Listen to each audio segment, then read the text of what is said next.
இங்க 9 மாதங்களுக்கு முன்னாடியே கூட்டணி உறுதி செய்யப்பட்டது. அதிமுக பாஜக கூட்டணி, நிறைய கட்சிகள் வரும், நீங்க ஒவ்வொரு கட்சிகளாக வராங்க.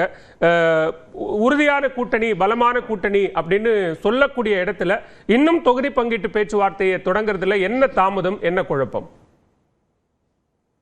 அனைவருக்கும் வணக்கம். எங்களுடைய தேசிய ஜனநாயக கூட்டணியில எந்த குழப்பமும் இல்லை. எங்கள் நோக்கம் எல்லாம் ரொம்ப தெளிவா இருக்குது. தீய சக்தி திமுக வீழ்த்தப்பட வேண்டும். இது ரொம்ப தெளிவா அதை நோக்கி போயிட்டு இருக்கோம். சரி, ஆனா நீங்க இன்றைக்கு திமுக கூட்டணி நிலைமையை பத்தி தான் நாம் இன்னைக்கு ரொம்ப குறிப்பா தலைவர்கள் எல்லாம் பேசினாங்க. இருதலை கொள்ளி எறும்புன்னு சொல்லுவாங்க. அது மாதிரி நம்முடைய முதல்வர் தவிர்த்து கொண்டிருக்கிறார். அது காரணம் ஒரு பக்கம் காங்கிரஸ், இன்னொரு பக்கம் விசிக. ஏன்னா எங்களுக்கு அதுவே ஒரு மிகப்பெரிய சாதனம் எங்க கூட்டணிக்கு. இன்னைக்கு அவங்களுடைய அந்த செயல்பாடு, நிலைப்பாடு எல்லாமே. ஏன்னா அந்த காலத்துல அவங்க கையில சிபிஐ இருந்தது. சிபிஐ வைத்து 63 நாயன்மார்களை போல் அப்படின்னு சொல்ற அளவுக்கு இன்னைக்கு அவங்க சீட்டுக்கள் எண்ணிக்கையை வாங்க முடியாது. ஏன்னா மேல கூட்டணி பேச்சுவார்த்தை, கீழே சிபிஐ உடைய அழுத்தம், இதெல்லாம் நடைபெற்று முடிந்த காலம் நம்முடைய முன்னாள் முதல்வர் கருணாநிதி காலத்தில் நடந்தது. இன்னைக்கு பாஜக கையில சிபிஐ இருக்கு, அவங்களும் அப்படித்தான் வாங்குறாங்களான்னு கேட்பாங்க. நாங்க அப்படி செயல்படுற மாதிரி இருந்தா எல்லாரும் முடிச்சிருப்பேன் கூட்டணி பேச்சுவார்த்தையை. அது மாதிரி இல்லை எங்களுக்கு. அதான் நான் சொல்ல வரேன். ரெண்டாவது இன்னொன்னு, கோபன் அவர்கள் ரொம்ப தெளிவா சொன்னாங்க, நாங்க என்ன வேணா மாறி மாறி பேசிக்குவோம், நாங்க 2ஆம் கட்ட தலைவர்கள் எல்லாம், ஆனா முடிவு பண்றது ஒண்ணு அரிமலையும் இன்னொன்னு டெல்லியும் தான் அப்படின்ட்டாங்க. குடும்ப கட்சிகள்ல தலைவர்கள் எல்லாம் முடிவு பண்ணுவாங்க. அப்படி பார்க்க போனா அதிமுக பாஜக தலைவர்கள் 2 கட்சிகளையும் மாறி மாறி பேசாத விஷயம் ஏதாவது இருக்கா சார்? அப்படி அதை பேசணும் அப்படின்னா இன்னும் நிறைய இருக்கு அதுல பேசுறதுக்கு. எங்களுடைய ஒரு முடிவுக்கு வந்திருக்கிறோம். தெளிவா நாங்க சொல்லியிருக்கிறோம். எங்க அமித்ஷா தெளிவா சொல்லிட்டு போயிட்டார், என்டிஏ கூட்டணின்னு சொல்லிட்டாரு. எங்களுடைய எடப்பாடி அவர்கள் தான் தலைமை அப்படிங்கறதையும் தெளிவுபடுத்திட்டு போயிட்டாங்க. எங்க சொல்லிருக்காங்க முதலமைச்சர் வேட்பாளர் திரு எடப்பாடி பழனிசாமி அப்படின்னு எங்க சொல்லிருக்காங்க? ஏதாவது ஒரு இடத்துல முதல்ல பேசுறப்பவே அமித்ஷா அவர்கள் தெளிவுபடுத்திட்டாங்க. கூட்டணிக்கு முதலமைச்சர் பதவிக்கு மிக தெளிவாக அறிவிக்கப்பட்ட விஷயம், மிக தெளிவாக எடப்பாடி பழனிசாமி அவர்கள் தலைமையில தெளிவுபடுத்தியாச்சு. அதை நாங்களும் ஒவ்வொரு கூட்டத்திலையும் தெளிவுபடுத்திட்டு இருக்கிறோம். நேற்று கூட எங்களுடைய மரியாதைக்குரிய நைனா நாகேந்திரன் அவர்கள் தெளிவுபடுத்தி இருக்கிறாங்க. நாங்க எந்த குழப்பமும் எங்களுக்குள்ள கிடையாது. ஆனா காங்கிரஸ் கூட்டணியில, அதுவும் குறிப்பா விசிக இருக்காங்க, இன்னைக்கு வரைக்கும் ஒரு தெளிவு இருக்கானா? இல்ல. 10 சீட்டு. சமீபத்தில் தமிழ்நாட்டுக்கு வந்த பிரதமர், தேசிய ஜனநாயக கட்சி கூட்டணிகள் தினகரன் அவர்கள்லாம் இணைந்த பிறகு நடந்த கூட்டத்தில் கூட என்டிஏ ஆட்சி அமையும் அப்படின்னு தான் சொன்னாரே தவிர, மாறா எடப்பாடி பழனிசாமி தான் முதலமைச்சர் வேட்பாளர் அப்படின்னு எந்த இடத்துலயும் சொல்லல. இல்லைங்க, நான் நேத்து கூட நான் தெளிவுபடுத்தான்னு சொல்லிட்டேன்ல. என்டிஏ கூட்டணிங்கிறது என்டிஏ ஆட்சி தான், அதுல மாற்று கருத்து இல்ல. அந்த சட்டமன்றத்தில் இருக்கிற பங்கேற்கிற பிஜேபியுடைய வேட்பாளர்கள், சட்டமன்ற உறுப்பினர் இருப்பாங்க, எல்லாரும் இருப்பாங்க. அதனால என்டிஏ கூட்டணி அழைக்கப்படுது. அமைச்சரவையில பாஜக இடம் பிடிக்கும், அப்படியா? அப்படி புரிஞ்சுக்கணுமா?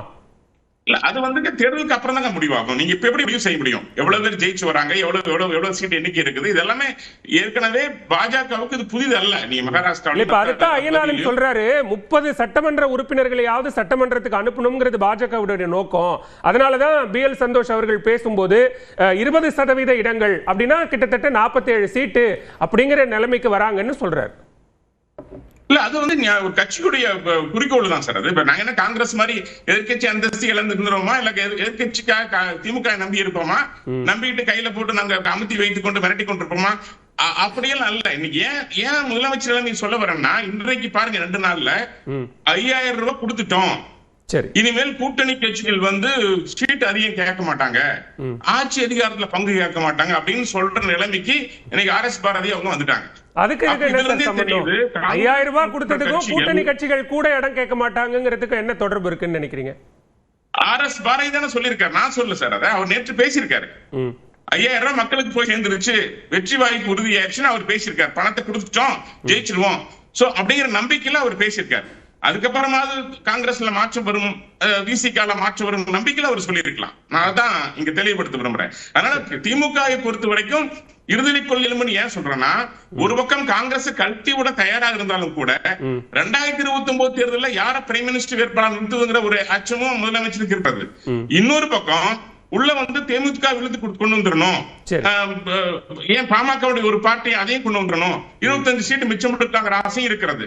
இதையெல்லாம் தாண்டி இன்னைக்கு முதலமைச்சர் வந்து ஒரு இக்கட்டான நிலையில முடிவெடுக்க முடியாம தவிச்சிட்டு இருக்காரு. சரி சார், உங்க பார்வையில எதிரணி வீக்கா இருக்கு, முடிவெடுக்க முடியாம திணறாங்க. வீக்கா இருக்கிற எதிரணிக்கு பலமா இருக்கக்கூடிய உங்க அணியில இந்நேரம் தொகுதி பங்கீடு பேச்சுவார்த்தையை முடிச்சிட்டு களத்துக்கு போய் இந்நேரம் பரப்புரையை தொடங்கி இருக்கலாமே சார். சரி, இன்னும் நான் பரப்புரை சார், இப்ப சக்தி கேந்திர கூட்டமாக நாங்க தெருமுனை கூட்டங்கள் ஆரம்பிச்சிட்டோமே ஏற்கனவே. ஒவ்வொரு என்டிஏ கூட்டணிகள் எல்லா இடத்துலயும் இணைஞ்சு ஜீராம்ஜியில இருந்து எல்லாம் இணைஞ்சு நாங்க பண்ணிட்டு இருக்கிறோமே. இன்னும் கட்சிகள் வரும் என்று இன்னும் எங்களுக்கு இருக்கு, நம்பிக்கை இருக்கிறது. ஏன்னா யாரெல்லாம் திமுகவை வீழ்த்த வேண்டும் நினைக்கிறாங்க, விஜய் அவர்கள் சொல்றாங்க நாங்கள் திமுகவை வீழ்த்த வேண்டும், தீய சக்தி திமுகன்னு சொல்றாரு.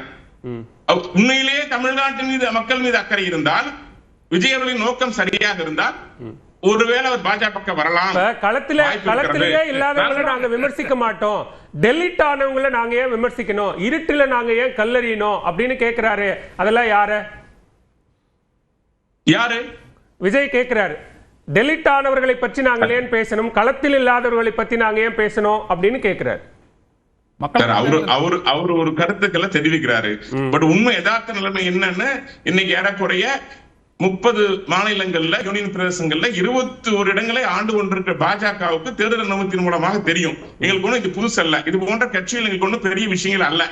இருந்தாலும் என்ன சொல்றோம், சிறுக ஒன்றுண்டாகத்தான் 100. அதனால எல்லாரையும் சேர்த்து திமுக என்ற தீய சக்தியை வீழ்த்த வேண்டும் என்பதில் பாஜக தெளிவாக இருக்கிறது.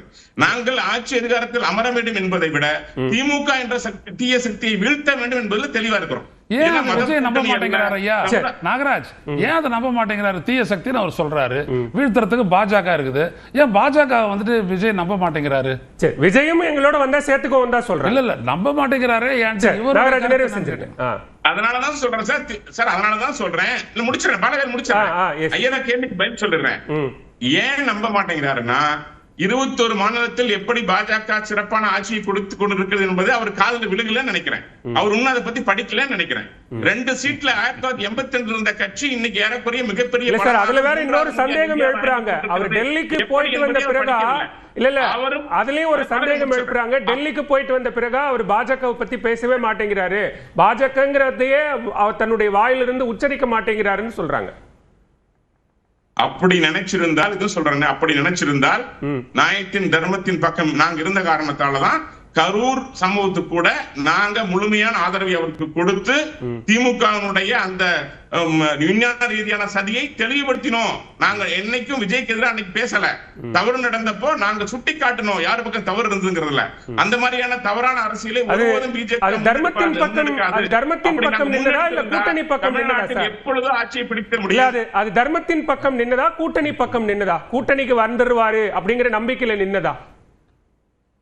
உண்மையிலேயே விஜய், இப்போ திரும்ப சொல்றேன், உண்மையிலேயே விஜய் அவர்கள் தமிழ்நாட்டு மீது அக்கறை இருந்திருந்தால், அவருக்கு நடந்த துன்பங்கள் துயரங்களை அவர் அறிந்து புரிந்திருந்திருந்தால், திமுக தீய சக்தி என்று சொல்லுவர் உண்மையான தீய சக்தி என்பதை அவர் உணர்ந்திருந்தால் பாஜக பக்கம் வந்திருக்க வேண்டும்.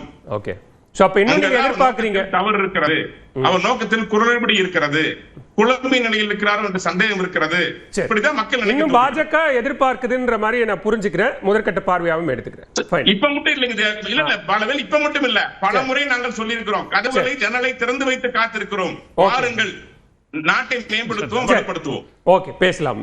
திருப்பாக்கி, இங்க எந்த கூட்டணியில இந்த தாமதமும் குழப்பமும் இருக்குன்னு பாக்குறீங்க? நாகராஜ் சொல்றாரு எங்க கூட்டணி தெளிவா இருக்கு, உறுதியா இருக்கு, இன்னும் பல கட்சிகள் வருவாங்க, ஸ்டில் டோர்ஸ் ஆர் ஓபன் அப்படிங்கிறாரு. இவர்களும் சின்ன சின்ன குழப்பங்கள்லாம் சரியாயிரும், தலைவர்கள் மட்டத்தில் பேசி அதை சரி செஞ்சிருவாங்க, we are clearங்கிறார். அதையும் தாண்டி ஏதோ ஒரு தாமதம் 2 அணிகள்லயும் நிலவுதுன்னா அது ஏன்? 2 அணிகள தாமதம்னா, கடந்த காலங்களில் ஊடக விவாதங்களில் நண்பர்கள் எல்லாருமே என்ன சொல்லிட்டு இருந்தாங்க, திமுக கூட்டணி இன்டாக்ட்னு சொன்னாங்க. ஆமா, அதிமுக பாஜக சேர்ந்ததுக்கு பிறகு கூட ஜெல்லாகலன்னு ஒரு சொல்லவடைய பயன்படுத்தினாங்க. இப்ப ஜெல் ஆயிடுச்சா? 23ஆம் தேதி பிரதமர் நரேந்திர மோடி வந்த உடனே அது செட் ஆயிடுச்சு. அது ஆமா, இப்போ ஒரு கீழே சார் திமுக, அதாவது அதிமுக பொதுச் செயலாளர் எடப்பாடி பழனிசாமியை கடுமையாக விமர்சித்த அண்ணாமலையே அண்ணன் எடப்பாடி தலைமையில் அவர் முதலமைச்சர் ஆக்குவோம் அப்படின்னு பேசுறாரு, அவர் தலைமையில் ஆட்சி அமைப்பும் சொல்லுறாரு.